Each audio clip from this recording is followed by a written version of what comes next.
Rev up your engines!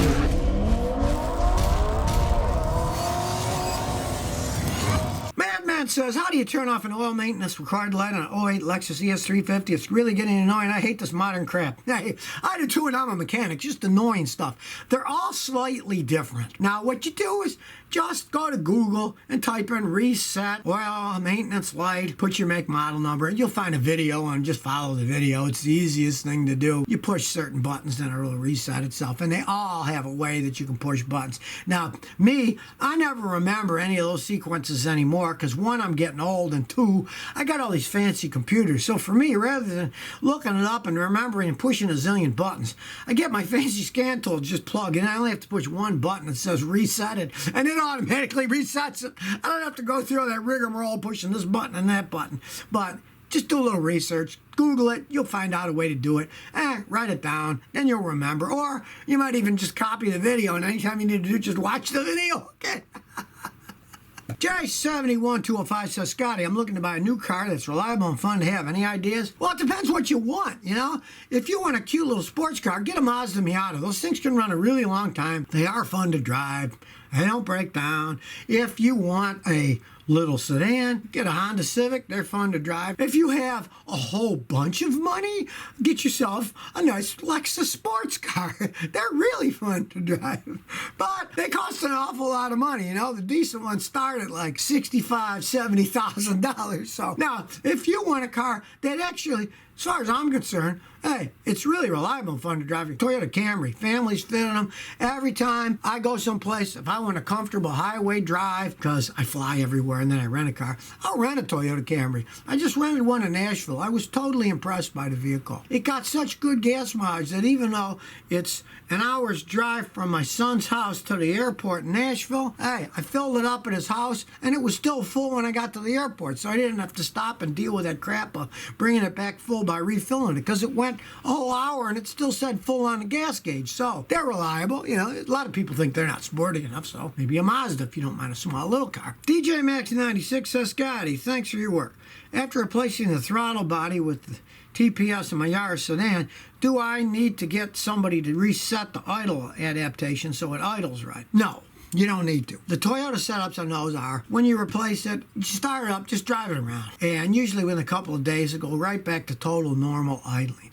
Now here's a trick that you can try to speed it up, is once you put it on, sit in the driveway and rev it up to about 2,000 RPMs. Sit there for like 10 minutes at 2,000 RPM. Then take your foot off the gas, let it idle for 10 minutes, then shut it off. Then drive it around for 10 minutes. And a lot of times that's enough to reset it so it'll idle perfectly fine. You don't really need to reset them with a computer. Now the Nissans, yeah, you do, but the Toyotas, generally, they'll reset themselves. T-Dog says, Scotty, what do you think of the 2016 F-150 3.5 V6?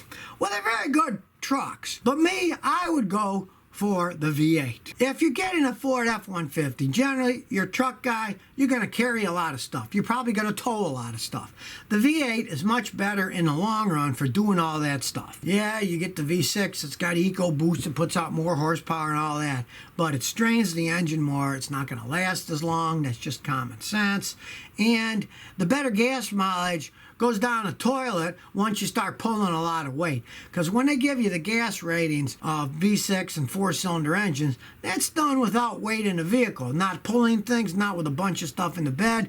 You start loading it up. A V8 engine can take that better than a V6 can. Now, if you're not going to tow and pull a bunch of stuff, go ahead and get a V6. But if you're going to tow and pull, get the V8. You'll be a lot happier with it. Raleigh Johnson says, looking for a new Tacoma. Which year configuration is best for my money? Okay, I'm assuming you mean a used. They were all excellent trucks, with the exception of a few years, the frames rotted away. Look at any of them, because I've seen the ones where the frames rotted away. They came from Boston.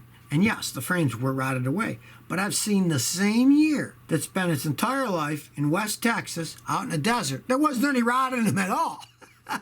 So if you're looking at them, just look at any of them. They're all well made, but get a hammer, go under. You hit the frame on both sides, and if it's rusted and clunking, you hit it and it just crunches in, don't buy it because the frame's rotten. That's the only real thing that you got to work on. I'm personally a real fan of them with a standard transmission and a 4-cylinder engine. I've seen those things with 1,000,000 miles on them. So, and as long as the frame's not rotten, it doesn't matter which year you buy it because they're all well made. It's just that the ones that were rotten, you're talking about ones that were 20 to 30 years old today. So it's not like you're probably not going to buy one that old. And the new ones, I've never seen a frame rot on them. Narrator says, I got an '05 Kia Sorento. The wipers go up a little and stop. I can hear the motor. What can it be? All right, they go up a little and stop. On the outside, because that is a 15-year-old car where your wipers are, right where they bolt on, there's a little cover. Take that cover off. Look inside. You might see that bolt is loose. Get a wrench, and if you tighten it up and it works, great. They will loosen over time. That's exactly what happened. They'll move a little bit and stop. Pray it's that, and it often is. Just tighten them up. They get loose over time. If it's not that, then either the motor's burning out or your wiper linkage is breaking inside where it's bent. It'll go a little, and then the bent part won't move anymore. And that's a pain in the butt. You got to take half the car apart to get to those windshield wiper assemblies, change the motor, or to change the linkage. But I fixed a ton of them just by taking that little clip off. You see the bolt, tighten that bolt, and then they start working again. I see that a lot. Brake Drag 834 says, I got a 2011 Ford F-250 Super Duty. My left front and right rear turn lamps stay on all the time. They'll never go off. They work when you turn them on, but they just won't turn off. Something is making those things stay on. Now, if someone's messed with the bulbs, sometimes I see somebody uses the wrong bulb, and then it's cross-wired because the connectors are wrong, and it'll do that. So make sure it's got the correct bulbs in it first. I fix a lot of them that way. But you also have to realize something else. Modern cars are extremely high-tech. Even those stupid turn signals are computer operated. There's a big computer module. It's not the main one. It's not the power control module, but it's called the body control module, the BCM. And I have seen the BCM short out on those things, and then it make those lights stay on just like that. So pray that somebody put a wrong bulb in, or a wire's been crossed, or something was back there and hit it and knocked wires together and they're shorting out. Because if not, odds are you're going to need a new body control module, and they are not cheap. Plus, they have to be reprogrammed to work with the vehicle. So you can't just buy one, plug it in, and drive. You got to pay a mechanic to reprogram it. So pray it's wiring or somebody put a wrong bulb in and it's not the body control module. Son of Fire says, Scotty, what's the safest way to get a sticker off a car? My last apartment made us put a permanent one on. Gooby Gone. I've been using that stuff for decades. Get the Gooby Gone automatic gel. That is the best stuff out there. Now follow directions to a T. The best thing to do it is to either do it at night when the sun's down and the paint's not hot, or early in the morning before it gets hot, or inside a garage or under the tree shade, whatever, and spray it on, let it soak for a while, and you generally can get them off quite well.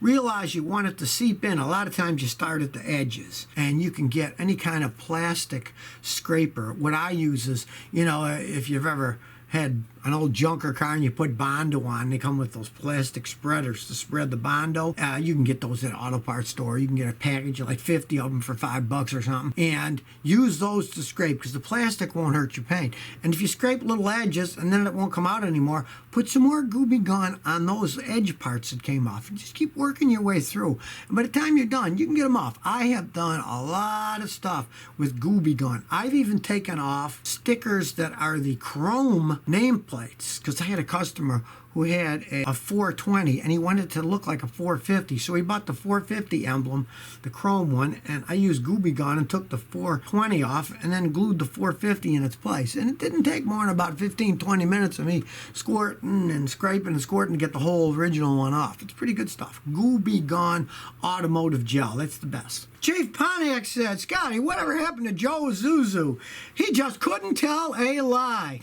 Okay, for those of you who aren't old enough, there was an actor, and his name was David Joe Isuzu Russell Leisure. He was born in 1950. He played this character in Isuzu ads on TV. That was Joe Isuzu. The guy played just this regular guy who, they're trying to sell. Isuzu was trying to sell vehicles to regular Americans. And Isuzu pretty much was a Disney abysmal failure in the United States. So the cars themselves and the trucks, they never made a splash in this country. I know in other countries that people buy a lot of them. They got good gas mods. They were small. And well, the remnants of Isuzu here are mainly, you see those Iveco trucks. Well, they got Isuzu engines in them, diesel engines. They made really good diesel engines, Isuzu. Isuzu was a fringe thing. And I don't know exactly what happened to Joe. He's still alive. But it was an interesting ad campaign. I like the ad campaign. But here, the vehicles failed. So it didn't matter what kind of an ad campaign they had. You know, they just failed in the United States. They didn't have enough dealers. Parts were hard to get, cost a lot of money. And of course, back in those days, if they're trying to compete pickup truck with the little Toyota pickup trucks, the Toyota pickup trucks just ate them alive. They lasted longer. They ran forever. And back in the day then, the Toyota pickup trucks weren't as expensive as they are today because Toyota was trying to make a name for themselves. I believe people even tried to sue them for dumping their trucks on the United States as lost leaders. People got mad about that. So they weren't that expensive back in the day. Smart people back in the day bought the Toyota little pickup trucks because they cost a lot less than they did today and they were still really solid. So if you never want to miss another one of my new car repair videos, remember to ring that bell.